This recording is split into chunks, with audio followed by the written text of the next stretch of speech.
Good evening,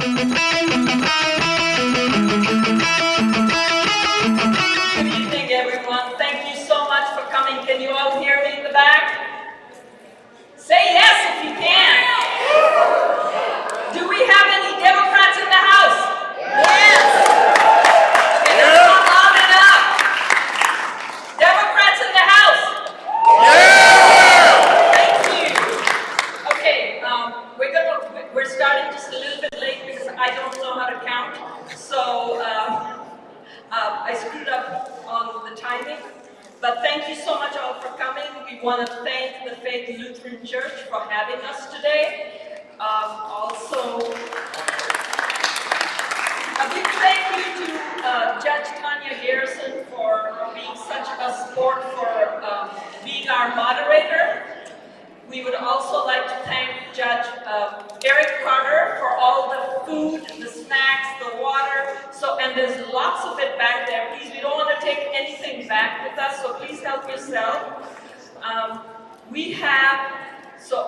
with the Harris County Democratic Party, and we are the main sponsor for this event.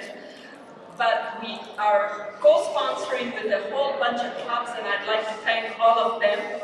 We have Meyerland back there, our pronouns. Bayou Dents, where's Ingrid? Ingrid, where are you? Okay, she's here somewhere, I know. We have Bel Air, Braeswood, out there. Texas Democratic Women, they're one of the sponsors.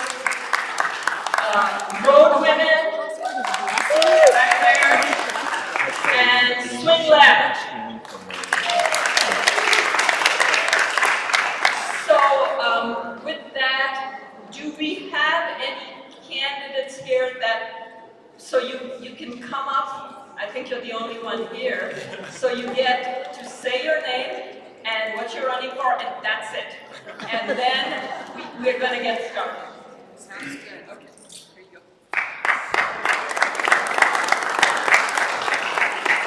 Hi all, I'm Krista Castaneda. I am running for the Texas Railroad Commission. And I know we have at least one other. Are there any other elected officials other than Judge Donna Roth over here? She hurt her knee, so she can't stand up. That's okay. All right, well, we're here to have a debate tonight, or at least a little bit of a forum, a session where we can all learn a little bit more about the candidates for House District 134. A little bit about House District 134, in case you don't already know.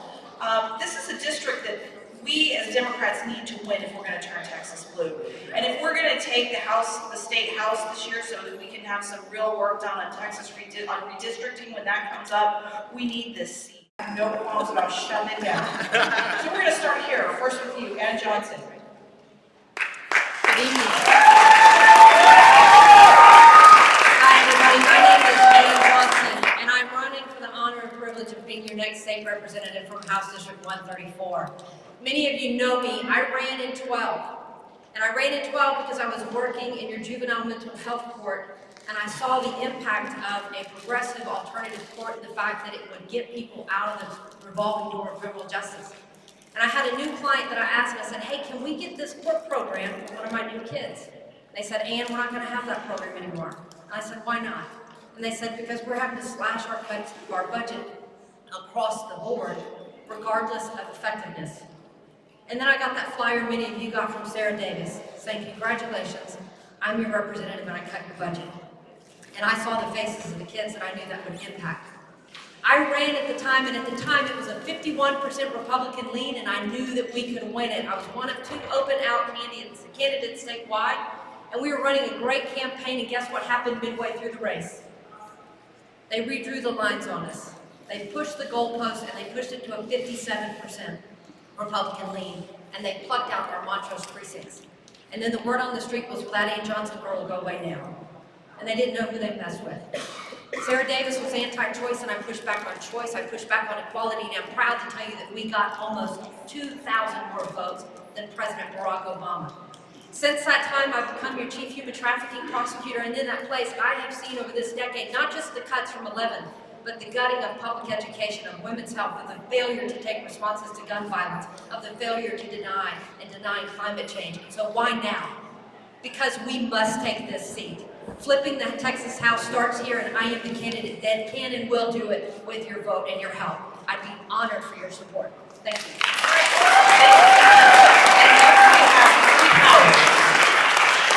Ms. Powers, the floor is yours. All right, thank you so much for coming tonight. My name is Ruby Powers, and I'm running to be your next state rep, District 134.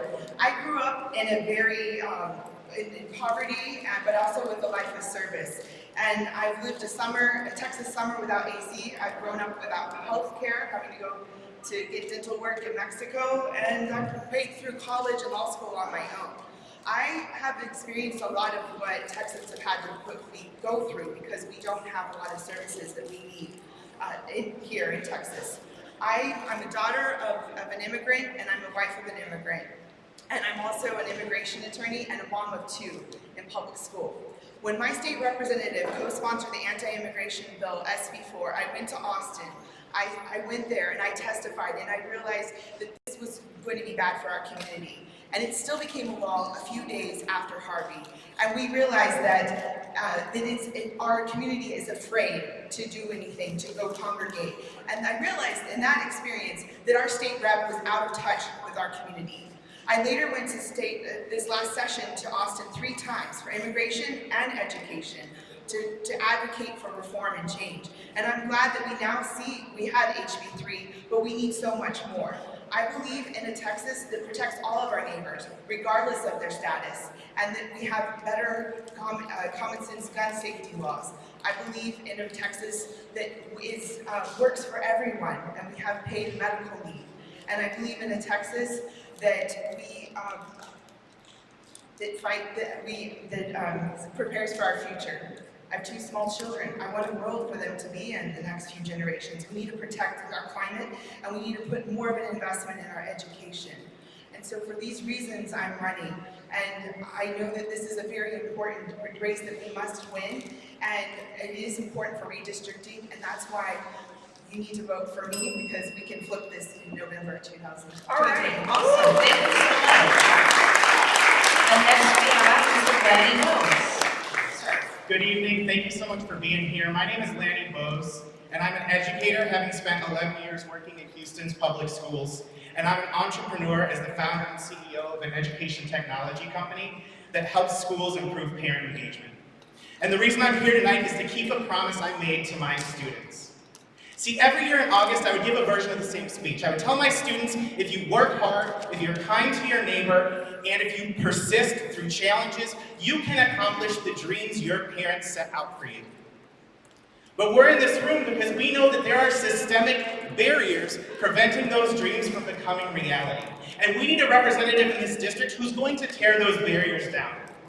Let's get concrete. We need to fund our schools. And we need to fund our schools not in a way that just gets a student to pass a test, but that gets a student to go to college for the first time in their family. We need to fund healthcare because honestly, it is unconscionable the fact that we have the highest population of uninsured folks here in the 10th largest economy in the world. We need to fight to protect our students and our families from the specter of gun violence that takes 3,000 lives every year in our state. And we need to protect the dignity of every single Houstonian. No matter what gender they express, no matter who they choose to love, or what country is on top of their birth certificate, they deserve our support and our protection. I believe that I have the experience as an educator for the past, in my work in doing equity work for the past 15 years, and the values that represent all of Houston's values, not just the ones that are electorally convenient. And I have the approach to problem solving that allowed me to be a principal in one of Houston's highest performing middle schools, and that allowed me to start a business with a laptop and an idea. My name is Lanny Bose, and I hope to be your nominee for House District 134. Thank you. I'm ready to vote for all 3 of them. Everybody, all 3 over Sarah Davis, right? We're all good? Unfortunately, we can't do it that way. What we need to do is we need to talk about some issues here, and one of the most important that I've heard is that running against Sarah Davis is going to take a massive amount of resources. She will have virtually no limit in funds, as she was recently endorsed by Governor Greg Abbott. She's held the seat for 12 years and portrays herself as a moderate, pro-choice Republican. How do you plan to win this race if you are the nominee? We'll start with you, Ann.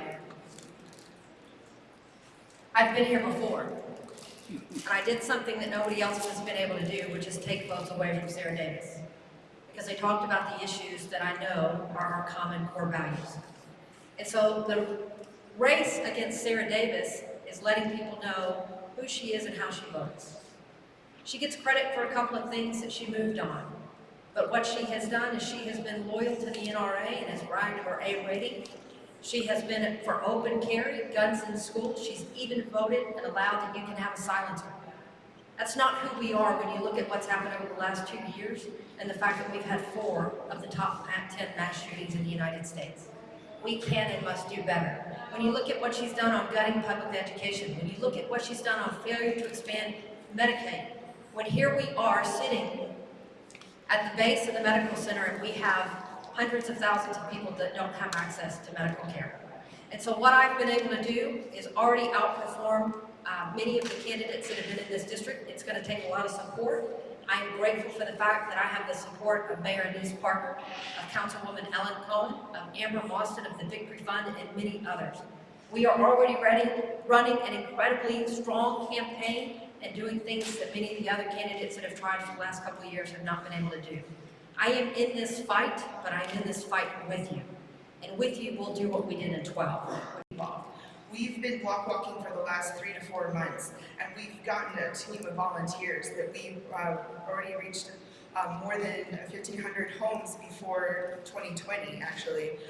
And so getting a coalition of volunteers, getting different organizations involved, and then once we get, that's what's necessary. And we'll, always being able to continue to raise, but also there's lots of other ways to reach voters than the non-traditional ways. And so I think what really matters is we all need to get around the person we think is going to flip the district in November 2020, not just who they think is most electable for March, but who's going to be able to beat Sarah later on in the year. And so those are some of the things I would consider, and who also identifies a lot with the different people that live in the district.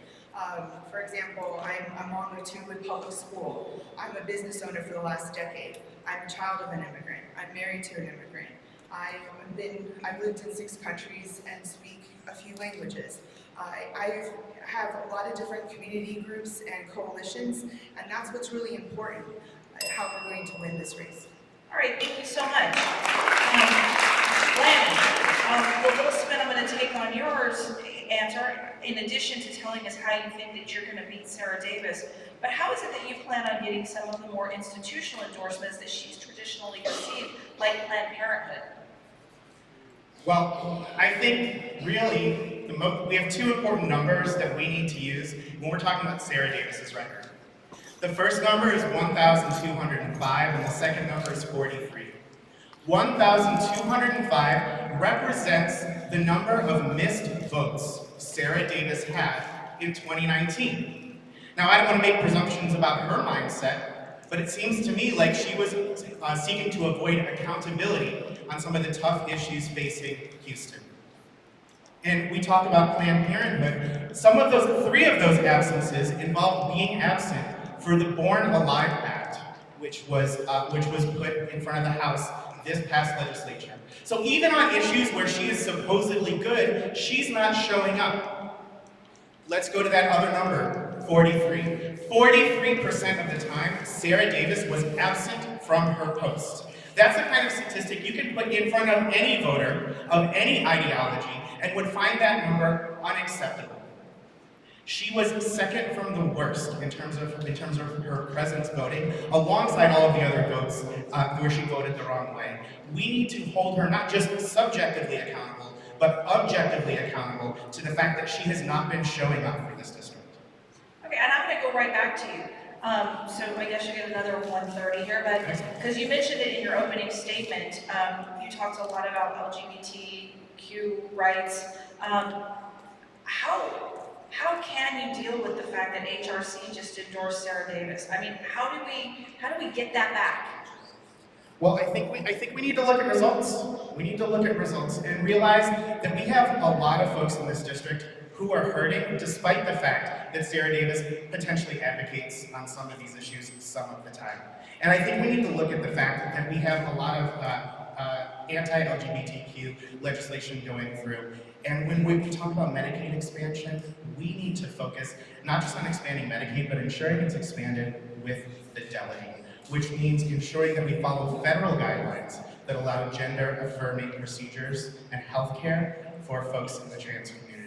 So I think when we take it to voters, yes, she may get some of these endorsements as an incumbent, but when we actually talk on the issues and the opportunities we have in front of us, a Republican majority isn't going to pass those laws the way we want to see them. A Democratic majority will, and that's why we're going to flip this seat. All right, great, thank you so much. Ruth, one of the things you mentioned immigration, and can you tell us a little bit about what differences there are between you and Sarah Davis on the immigration issues?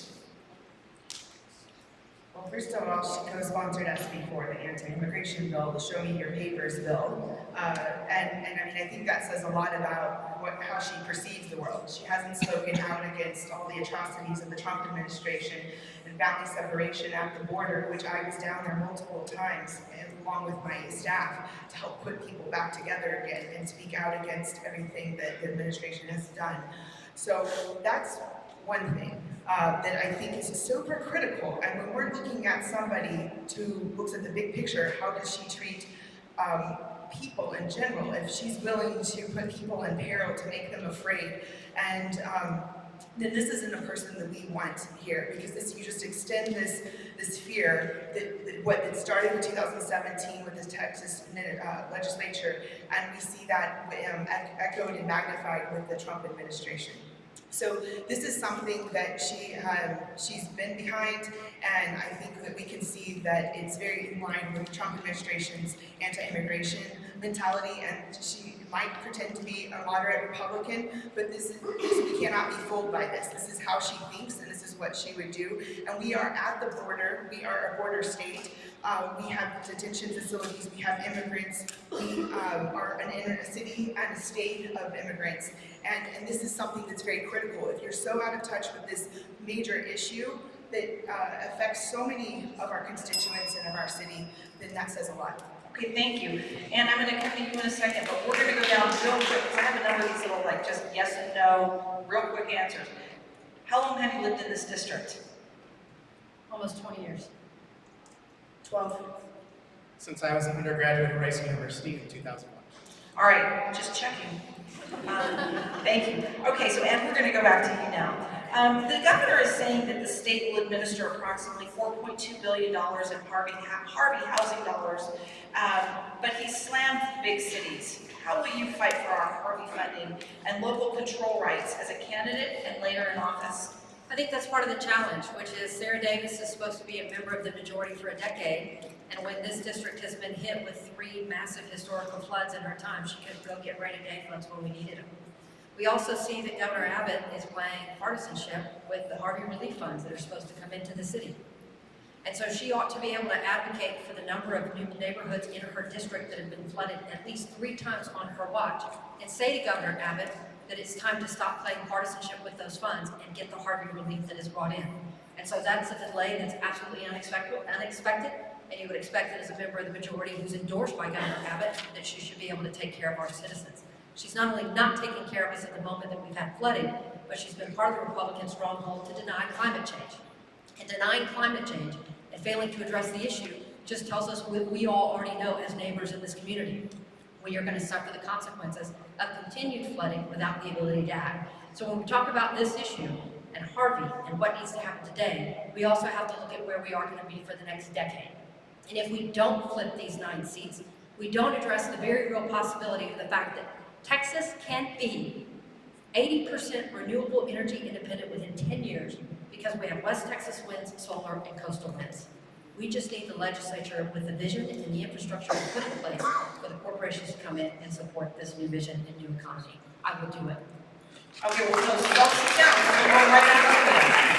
Apparently, I follow no order, but that's a good question, because one of the questions I got from someone out here was, please talk about climate change. And in my brain, I think, oh, that's a federal issue, or maybe that's a city or a county issue. I don't so much associate it with the state, the House, with the ledge. Tell me why I'm wrong. Tell me specifically what you would propose, and how you could actually, in the land of big oil, get those policies implemented. So I've had the privilege for being out and running for these months to meet with many advocates from Rice University, others, talk to people within the field, and guess what? We have the ability, as I just mentioned, to be 80% renewable energy independent because we are Texas. This is one of those areas that we stay off the grid from the West Coast and the East Coast. We have the ability to have our own energy independence. So as I mentioned, West Texas winds, solar, and coastal winds. We have the ability, if we put in the infrastructure, guess what? Back in 2005, climate change was a bipartisan issue. All we need is to return to that commitment to put in those lines for the infrastructure. Guess what? Corporations that do it right want in on this game. Because this is the new innovative economy. This is the kind of energy independent and efficiency that all of the major corporations that are the good players and not violating regulations know that we need to do it right, we need to do it clean, and we can. We not only can do it and make it economically advantageous, but it's the right thing for our vibrant, and I'm all in on this, and we just need the support. Okay, great, thank you. Lanny, you mentioned your experience in this public school system. Tell me a little bit about how you think the current school financing scheme, is it acceptable? And if not, what concrete measures would you try to pursue to change it? Is it acceptable? No. In HISD, 19% of our schools, that's 38,000 families, are sending their child right now to a school rated D or F. And it's time to stop pointing fingers at teachers. It's time to start pointing fingers at the legislators underfunding our schools. And as far as Sarah Davis goes, when you take away $5.4 billion and give us back $5.56 billion 8 years later, you don't get extra credit points for that. Undoing harm doesn't mean you're doing good. Now, what do we need to do concretely is we need to be talking about the Texas Permanent School Fund.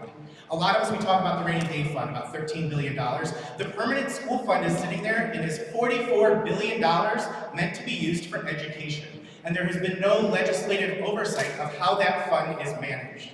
We don't need to raise a single dollar of new tax revenue. We have the money sitting there. And if there is any time to be using available funds to improve our schools, to stop teacher turnover, it is now. So as a legislator, I'm going to insist that our legislature exercise its oversight authority and ensure that those funds are being used at an appropriate rate.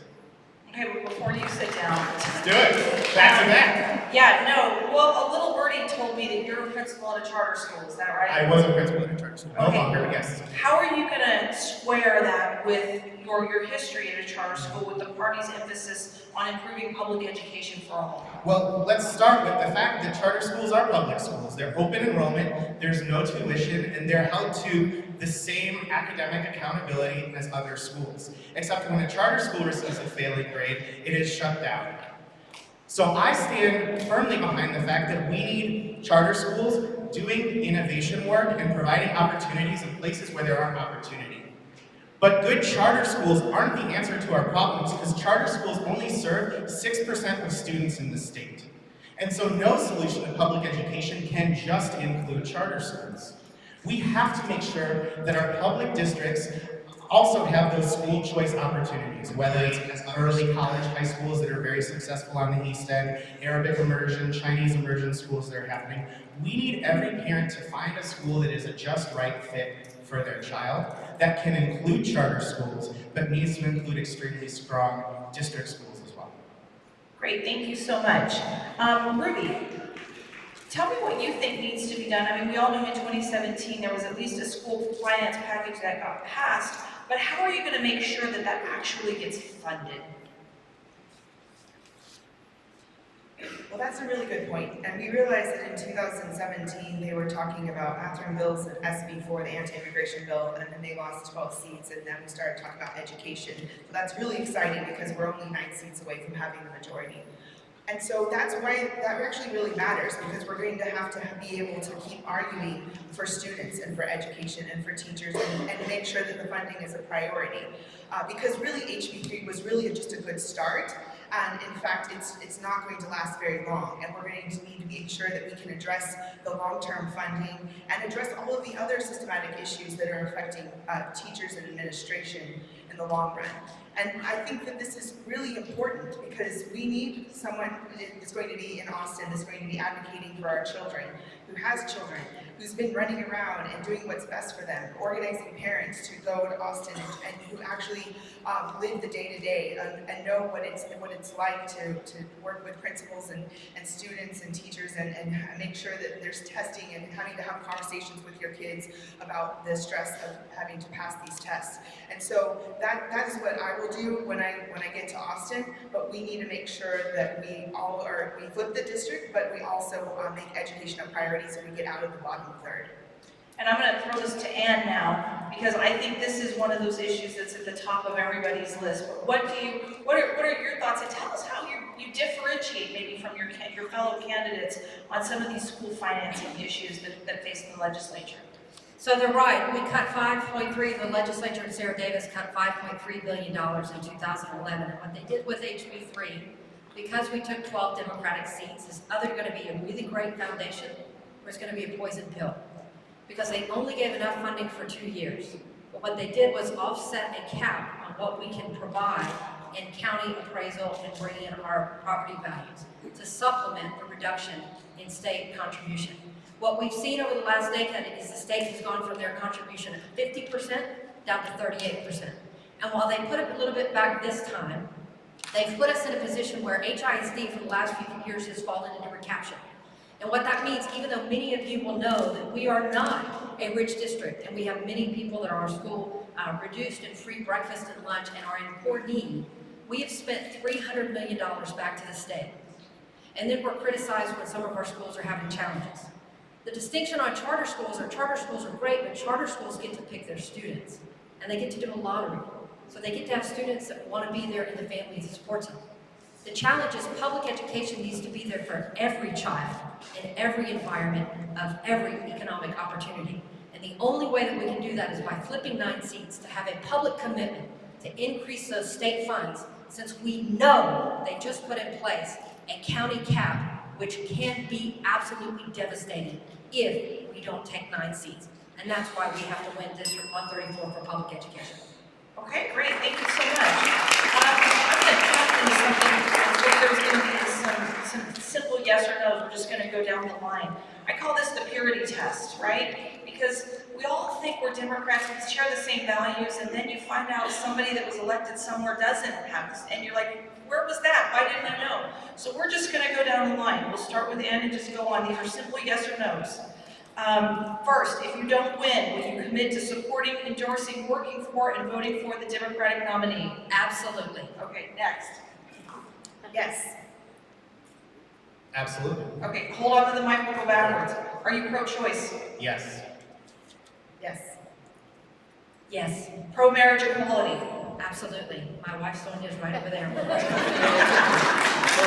to be here, Yes. And I also am a strong supporter of Ann's marriage as well. Anti-bathroom bill? Yes. Yes. Yes, Using unionized campaign workers? yes, Yes. Yes. And are you a sustaining member of the Harris County Democratic Party? Yes. Yes. I know who threw in that question, yes. She didn't, she really didn't. But thank you for that. Okay, good, you all pass. That's excellent. So we will go to the next question. As we know, Sarah Davis likes to claim that she is a moderate. We talked a little bit about this today, but she has retained her A/B rating with the NRA every election cycle.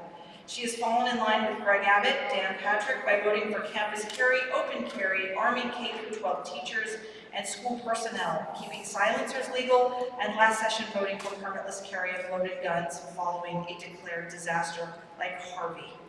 Even where law enforcement has testified against dangerous bills, she has voted with the NRA. Texas leads the nation in mass shootings and unintentional shootings of children. You can tell someone else wrote this for me. HD 134 has seen its share of these events. What will your response to Sarah Davis be, and what would you prioritize for passage in the upcoming Texas legislative session? Where we start? Yeah, Ruby. Yeah, you're next. All right. Well, you know, this is an issue that we definitely have to use when we're getting people to not vote for her again and make sure that we talk about her gun history. That's true. I mean, she's voted for silencers, she voted for guns in emergency, she voted to reduce the amount needed to get a concealed gun license, the amount of hours you needed for concealed gun license, and she just overall is really out of touch with our community. And I graduated high school during Columbine, so most of my life has been worried about shootings less than not. And so the priority would be background checks on every gun sale, because we have so many loopholes and we have ways for people to get guns that don't have to go through background checks. And we also need to make sure we have red flag laws. Every state that's enacted red flag laws has seen a reduction in gun deaths, and it's a simple math. The statistics are there. We need to do it. There's also initiatives to implement the Be Smart campaign, and that we've seen in San Antonio with the education. ISDs are doing that, and that's really, it's pretty cheap. It's a way to save lives, and it teaches people about how to store their guns. And so those would be a few of the initiatives that we could do right away. We're seeing this happening all around the country. And as a mom of two, when I put my kids on the bus, I want to make sure they're going to come home to me. So this is very important to me. Great, thank you. And I see so many moms demand action folks out there that if I don't make everybody answer this question, they'll fight me on the way out. So Lanny, I'm going to throw it to you. Yep. How would you respond to Sarah Davis, and what would you prioritize for passage in the upcoming session? Well, first is we need Sarah Davis to answer for the 3,193 Texans who die every year on average to gun violence. That's an unacceptable number. And here in District 134, Lamar High School student DeLindsay Mack was shot outside the Lamar High School campus. So this is not an abstract threat. This is right here in District 134, and Sarah Davis needs to answer for that. Now, there are three things we need to pass. First, we need to close those background check loopholes, and specifically the domestic partner loophole, or the boyfriend-girlfriend loophole, that doesn't consider domestic violence from a non-married partner as disqualifying you from purchasing a weapon. That makes no sense, and again, those are folks who should not be in possession of firearms. We also need to pass the red flag laws, because as a principal, I know firsthand, sometimes families go into crisis not because they're bad, but because they're in crisis. And people in crisis don't need to turn into families facing a tragedy, which means we need to provide our legal system and our law enforcement with recourse to remove firearms from those homes. And finally, we need to make sure that we pass an assault weapons ban, because weapons of war have no place in the hands of civilians. There shouldn't be a weapon that can take out a classroom full of children before the teacher gets out of their chair. That is not acceptable. And Sarah Davis needs to answer for the 81% of Texans who agree with closing those loopholes, and the 68% of Texans who agree with those red flag laws. She needs to answer to them and answer to the rest of us in this room.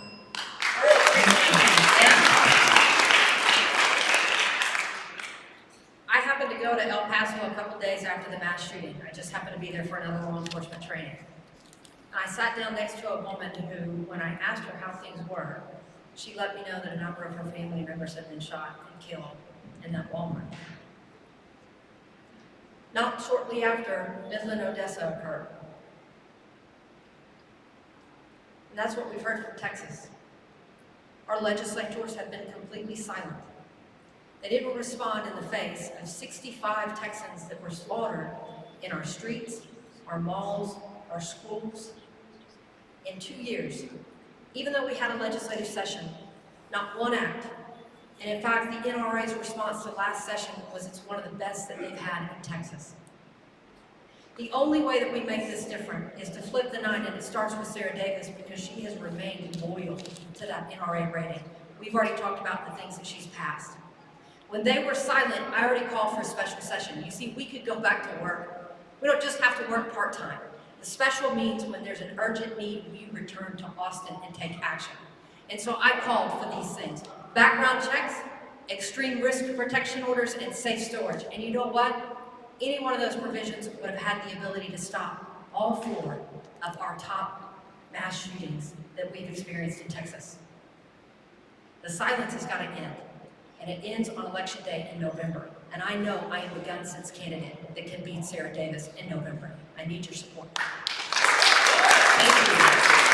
Okay, Ruby, I mentioned this at the top of the introduction, and we all know it's coming up. You guys have mentioned it, redistricting. It's the #1 reason we need to flip the Texas House.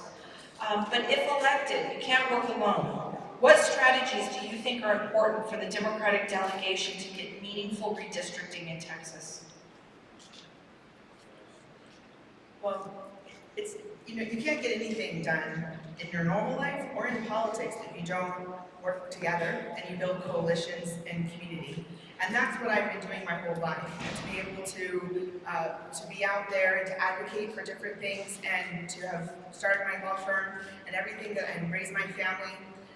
Those are things that I do no matter what. And having lived in other countries, I have to make friends quickly. And so that's what we're going to have to do when we're going to hopefully get the majority, right? We're working towards that. But that doesn't mean we're going to have it in the Senate. And we're going to have to be able to work together.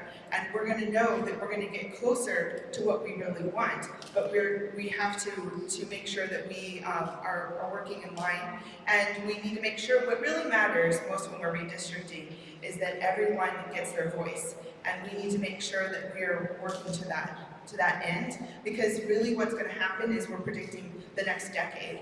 And if we don't flip it, and that's what really matters, then we're not going to be able to have this conversation. But we know that we need to put everything into flipping this. But in the redistricting, I think we're going to want to do the best we can, making sure everyone has a voice and looking at the big picture. All right, thank you so much. Anne, you can't have redistricting until we have the census. Now, I know you will not be in place to help policy-wise on this, but if you had been, what do you think the state should be doing to help with census responses and educating the public about why the census is important? So I think this goes back to one of the important concepts when you talk about Senate before. I work in your criminal court system, work around law enforcement, and guess what happens when you push people into the shadows and say that if you look like my wife and get pulled over on traffic, you might have to prove that you're a citizen. That's the damning effect of that kind of race-baiting hatred legislation that was put in place in Texas to try to keep people. It's voter suppression. And it's the putting people in a position to say, don't reach out and be part of your government because you could be at risk. So it is about educating and informing people and making sure that everybody knows their rights, making sure they know their importance, and making sure that they know that they need to be counted towards this census. We are looking at the possibility of picking up 3 congressional seats. And that's why so many on the other side don't want those individuals coming forward to count who they are in the services that are needed here, such as Medicaid expansion. But that's also the reason why you need redistricting. You need redistricting and you need fair lines so that we're not facing what we have now, which right now, your congressional lines are so carved up that you are almost guaranteed to have 2/3 Republican, even though we don't even vote anywhere close to that. So let me tell you what I'm gonna do on redistricting. I will absolutely reach across the aisle, but sometimes you gotta dig in and you gotta know what's important. And as a House member, I will stand with our speaker, just like we see Nancy Pelosi against Trump. And I will say, we need a Democratic speaker that tells Governor Abbott and Lieutenant Patrick, nothing else gets through here until you give us fair lines and let every voice be heard.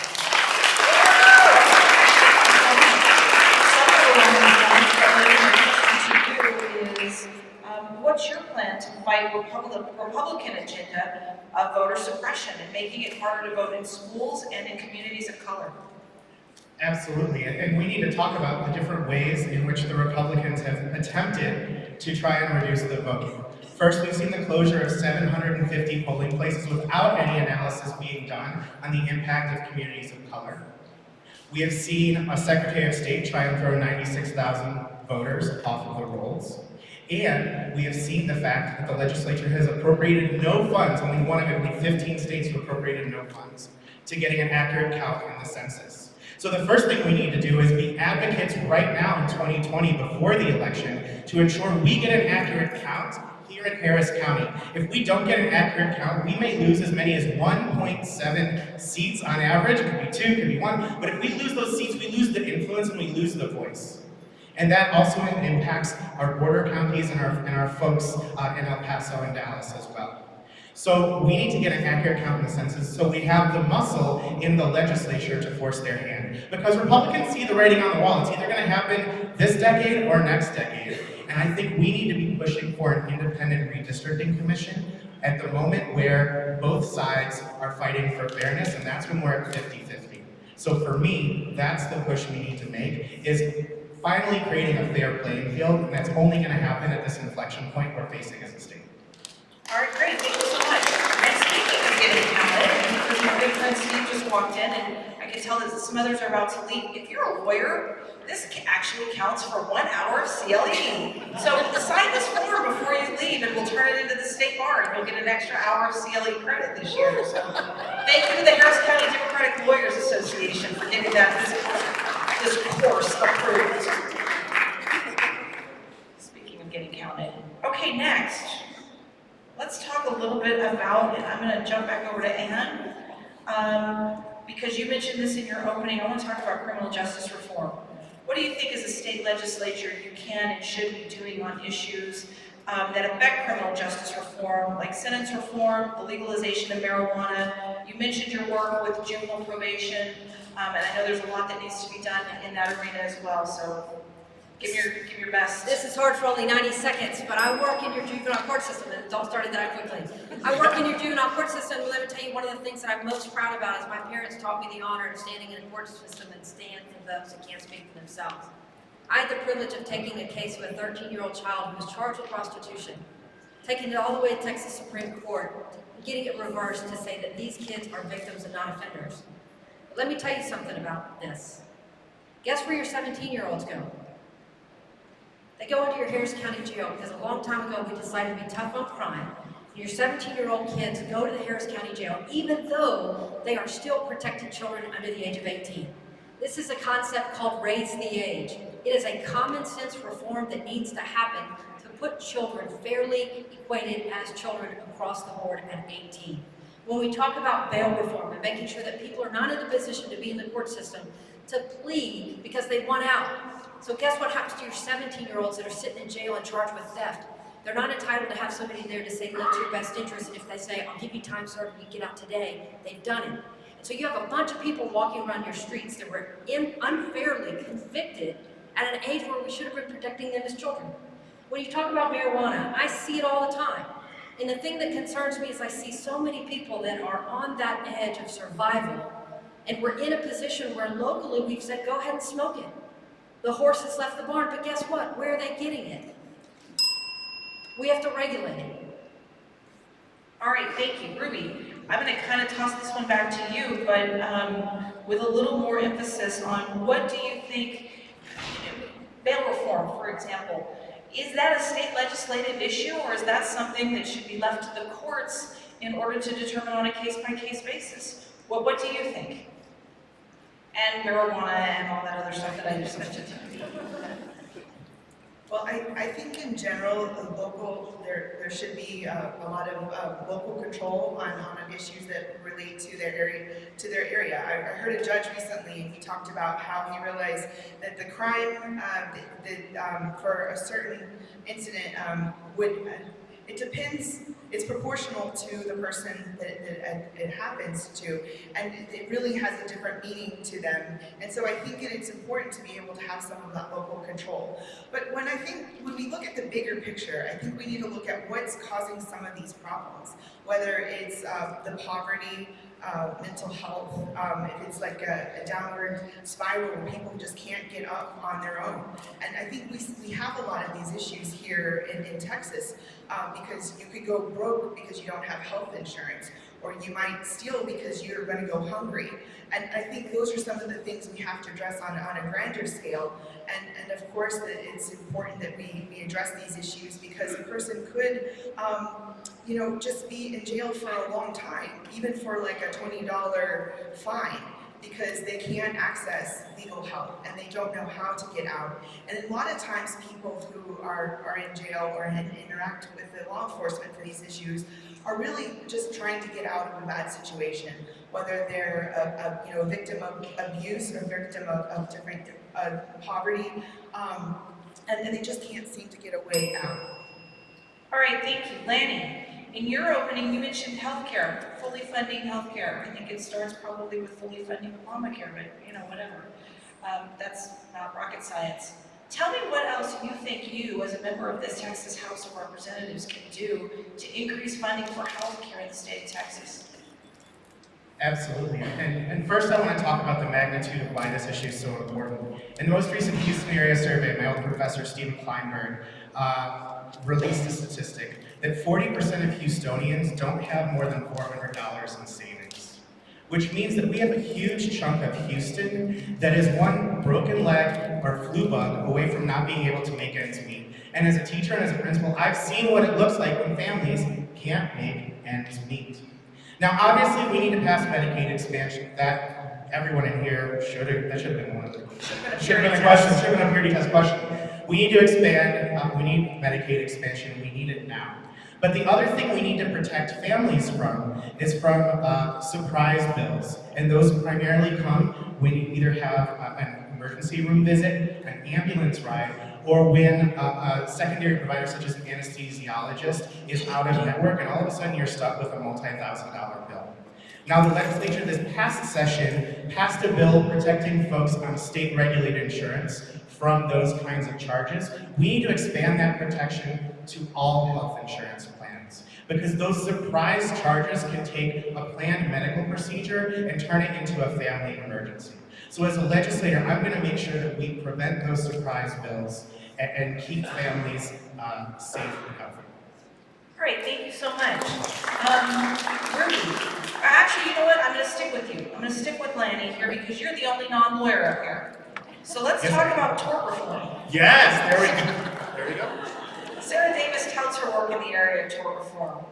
Have her efforts gone too far? And if so, how? And what would you do? What would you propose as suggested changes?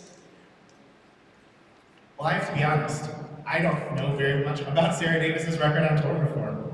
That's not an issue that is prime for me. So, but I think what we need to do is make sure that whenever there is a lawsuit, whenever there are these procedures, that they're in line with reality and they're not exorbitant and not done in ways that prevent folks from operating and prevent folks from being able to be made whole. Great, thank you so much. And I mentioned this class is available for 1 hour of CLE. So, Ruby, tort reform. Has Sarah Davis gone too far, and what do you think could be done to protect the rights of individuals who have been injured? Well, I think if you don't have consequences to making a dangerous place or creating a vehicle that you know is going to fail, or if you've done the math and you figure it's not really going to be worth it, it doesn't matter if we get sued because it's still good for business, then that is a problem. And so I think it's really important that we have a balance. And so if I've traveled a lot, I've gone to other countries, and I know I'm a lawyer now, but when I was traveling, sometimes I wasn't. And I would go around and I would say, why do they leave that hole right there? Someone's going to fall. But if you don't have a consequence to having that hole, no one's going to fix it. And so that's the reason why we need to have a balance. And so, sometimes it might seem the U.S. goes a little crazy, and we have had our tort classes in law school, but at the same time, we're finding a balance because we're protecting the person who gets hurt and injured, and we're also protecting and making sure that businesses and those who control the manufacturing or those who control an environment are reliable and responsible.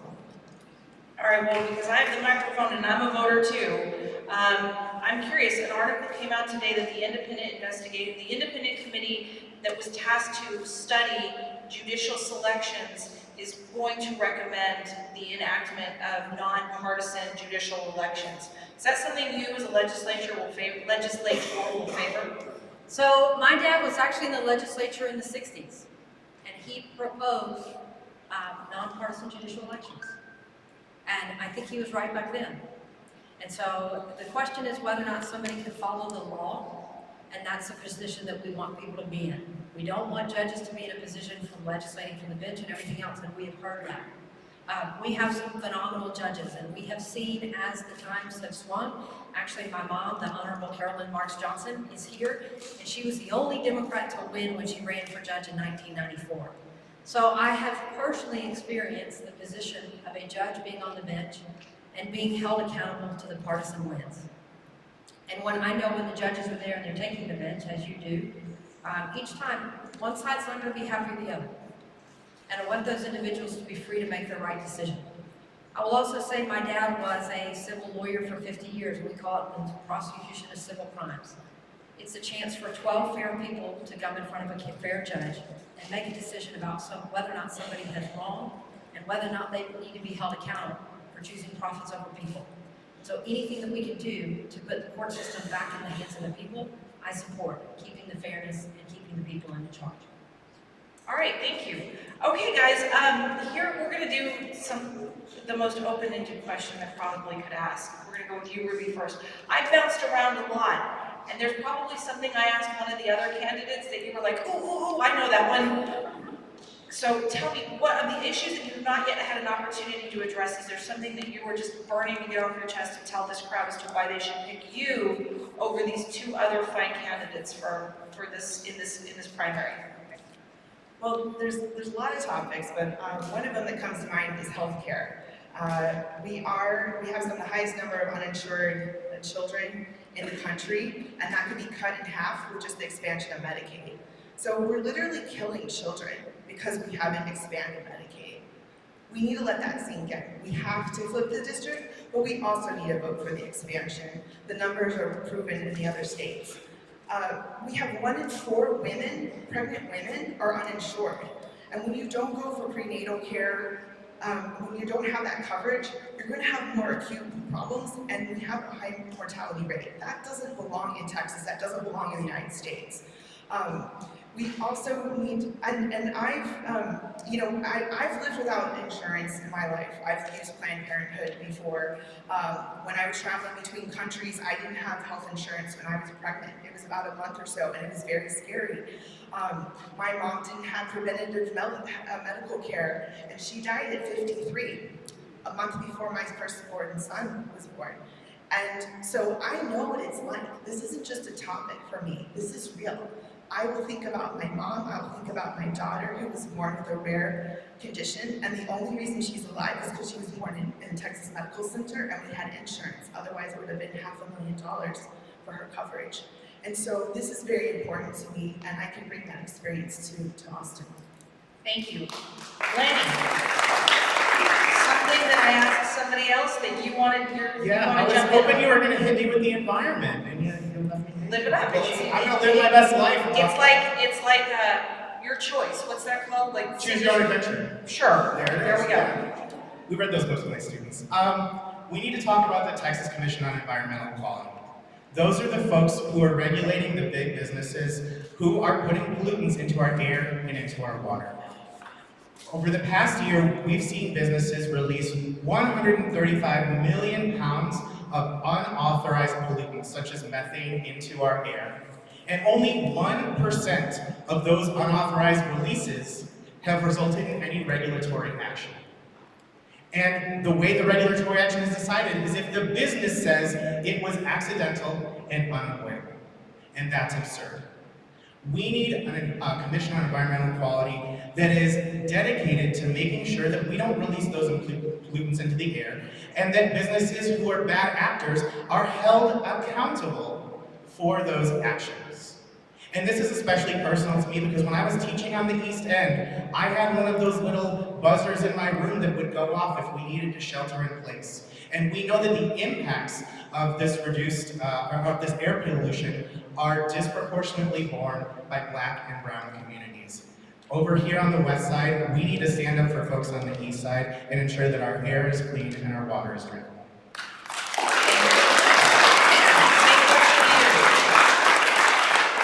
I remember the race in 2010 when Sarah Davis was running against then State Representative Ellen Cohen.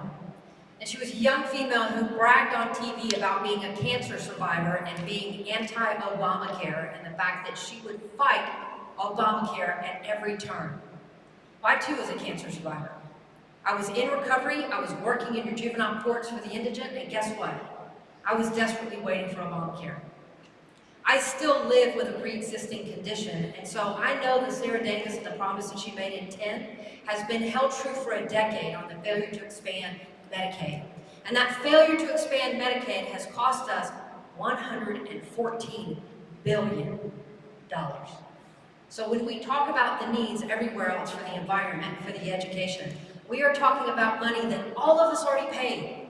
We have all paid our federal taxes, and we sent it to come back to help those of us here in the most need. And the Republicans and Sarah Davis have rejected it on pure partisanship. Texans are literally dying because of it. And we are smothering the investment within the medical community. Failure to bring back our funds not only hurts us, but it hurts the economy within this district that will lead us for the next decade. And I can't believe that I am standing miles away from the greatest medical center in the world. And because of something that she is doing to stay loyal to the Republicans, many of us in this room can't walk in their doors. Great, thank you so much. This is going to be my last question, and we're going to just go down the row again, then we'll each give you a little bit of time for closing. I want to know what you think, your priority list. What are the 3 most important issues that face House District 134? The 3 most, and what would your priority list be? 1, 2, 3 things you want to get accomplished. Go ahead, Ann. So I'm going to give you an A and a B. The A is what we have to do by a constitutional requirement, which is public education and health, that they're failing to do right now. And then the B is the things that if we don't do immediately, we're going to die from them. Climate change and guns. And then we give you the umbrella that holds A and B together. We don't get any of this without redistricting and gerrymandering and fair minds for the next decade. Those are my commitments the moment I walk onto the Texas floor in 2021, recognizing that the voice that you put there is going to determine what we do for a decade and our priorities going forward. I will be that fighter for those issues. Great, thank you. Ruby.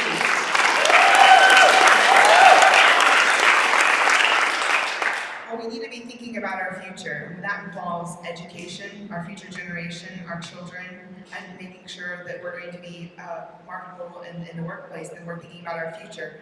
We need to make sure that we're taking care of our climate so that we're going to be here more than the next generation or 2, and that we have a place for our children. And we need to make sure that we have health, like I mentioned. If we don't take care of ourselves, what's the point? And we need to make sure we put an investment in health as well as gun safety. It's very important. Thank you so much, Lynn. Education's number 1. And with all due respect to all the lawyers in the room, I believe we have lawyers well represented in our legislature right now. But currently, education is 1/3 of the state budget, and we only have 3 or 4 folks in the legislature with any K-12 teaching experience. If we want to make smart decisions on how we're going to improve education funding and use those funds, we need to send educators to Austin in a variety of different positions. Second, healthcare. We have too many folks who are making do and scraping by and avoiding making themselves healthy, some of the preventative care we need, and resorting on going to emergency rooms for their health care instead. That's costing us money, and we need to be not good at fixing problems on the back end. We need to be better at preventing problems on the front end. And finally is gun violence.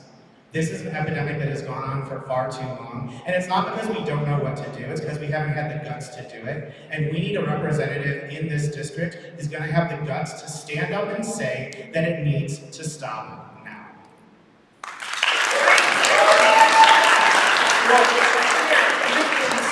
We are running ahead of schedule, but I'm going to let everybody give their 2-minute close, and then I think Lily's here, and she wants to come say hi. But I'm going to let them close first. You just stay there. All right, everybody, you're going to get a 2-minute opportunity to close. and feel free to address whatever issues you feel like you haven't had a chance to address. And if there's anything I didn't bring up, if I didn't do my job right, there's something that you're like, you should have asked this. Please bring that up now. You've got the time. Give us the reason that we need to cast that ballot for you come March 5th? 3rd. If you go on the 5th, oh, that'll be bad. Tell your Republican friends to go on the 5th. I'm just kidding. I'm totally kidding. All right, we'll go backwards this time. Lanny, let's start with you. Well, we've got a challenge in front of us. We've got to pick a candidate who's going to convince folks to change their minds. Because we've seen the Beto signs alongside the Sarah Davis signs, and it's going to take a different kind of candidate to get them to engage in that conversation and evaluate Sarah Davis's record. And there are 4 characteristics that I believe that candidate needs. And the first is someone who's dedicated to values.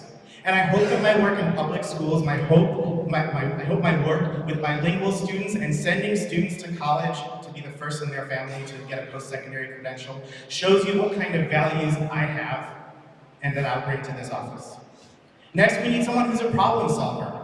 And as someone who's founded a school, as someone who's taught in a classroom that was in a converted warehouse with picnic tables and not a lot of resources, and as someone who started a business from scratch, not in Silicon Valley or not in Boston, but right here in Houston with technology, I believe I'm that kind of problem solver.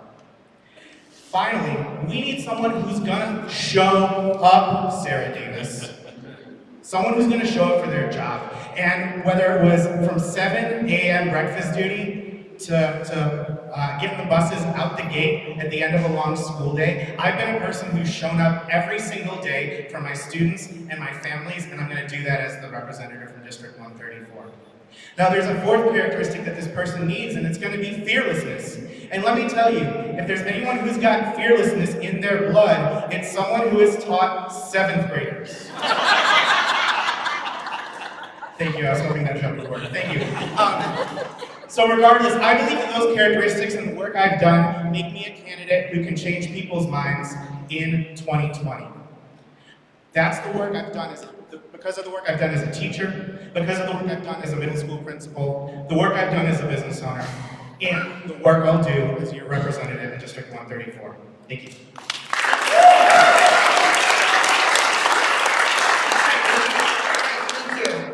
We need somebody that people are going to get excited about. I mean, there's people in this room who voted for Sarah Davis in the past, and they thought she's okay. You know, we need somebody that we're going to get them out there, and they're going to vote for the Democrat, and they're going to help work to flip this district, and that's really important. I have, for one, I have diversity of thought and experience, having lived in other countries, being a mom of 2 in public school, having learned other languages. I can bring that to the table to help best represent the constituents. And the other thing is that I have a proven track record. I started a business from scratch 10 years ago. I have multiple employees. I've won accolades for my business. I even wrote a book about law practice management.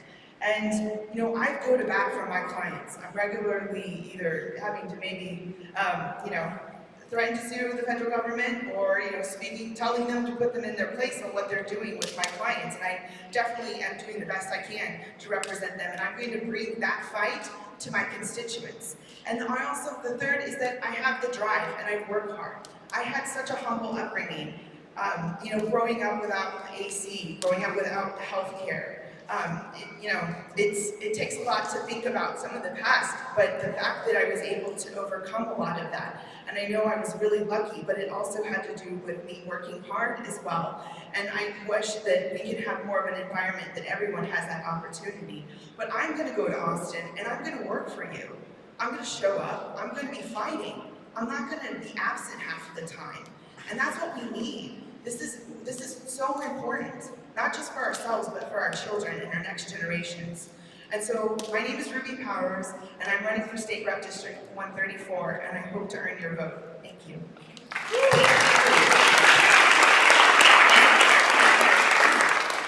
I grew up here in Houston.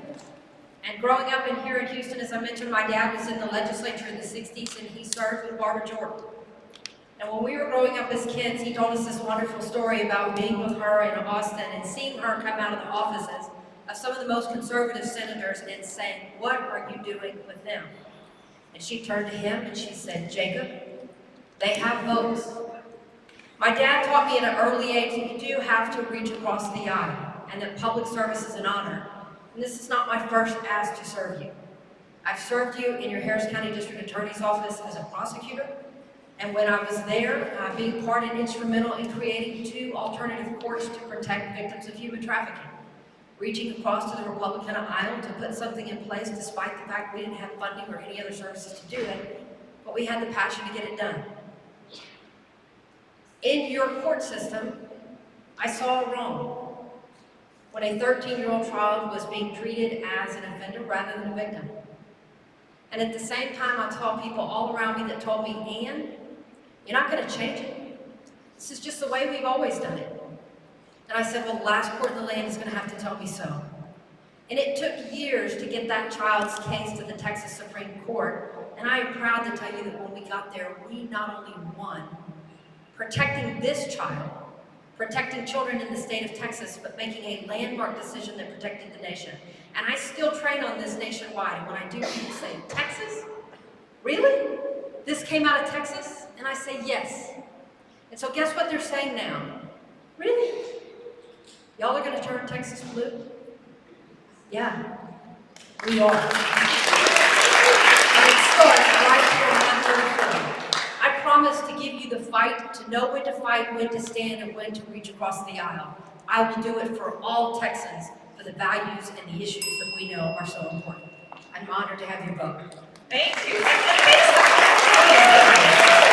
give it up for him. This is really awesome. I mean, the one thing I know for sure is it takes a lot of guts to put your name out there and come out and ask strangers to vote for you because you're just trying to do the best you can to make the world a little bit better than you left it. And these 3 people are all doing that, and I admire all of you for it. I think you guys are great. Straight up. Nobody's gonna win this election until you are. And the 2 of you who don't, if I don't see your name on a ballot in the future, I'm gonna come find you and hunt you down with all these moms demand action people, and we're coming to get you. So thank you, you guys are awesome. So now I'm turning it over to Lily. Yay, let's give it up for Lily Schechter, the chair of the Democratic Party. And this class is available for 1 hour of CLE for all voters. Very, very briefly, my name is Lily Schechter. I'm the chair of the Harris County Democratic Party, and we are thrilled that this cycle we have so many candidates running on the Democratic ticket. It is so exciting that we have 3 candidates, and March 4th, whichever one of you wins, March 4th, whichever one of you wins, I want you in our office so we can talk about the November election. Because while the primary is incredibly important because we do want to engage Democrats all over the county and have a huge turnout for the primary, our real fight is in November. November, we have to turn out every single Democrat we know to make sure that we beat Republicans in the November 2020 election. As you have all heard, there are 9 House seats at stake, but it's more than that. It's making sure we vote in all of our Democratic judges up and down the ballot to make sure that we re-elect all of them so that Texas shows the rest of the United States that we are a battleground state, and it starts here in Harris County.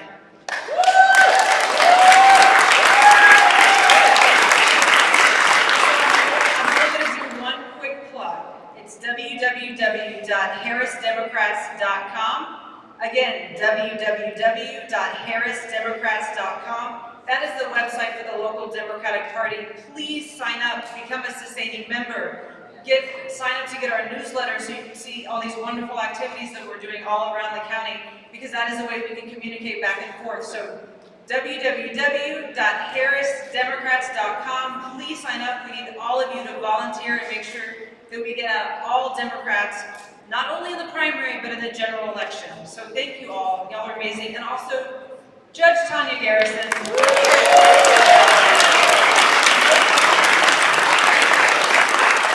Many of you may not know this about Judge Garrison.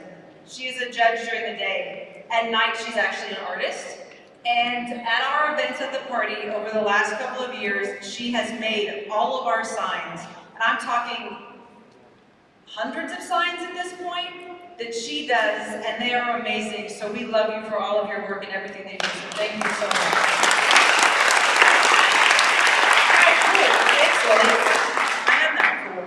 Are you wanting to say one more thing, or are we gonna, the most awesome thing about being done early is that you guys can have time to talk to these candidates, because I'm guessing there's questions you have that you want them to answer.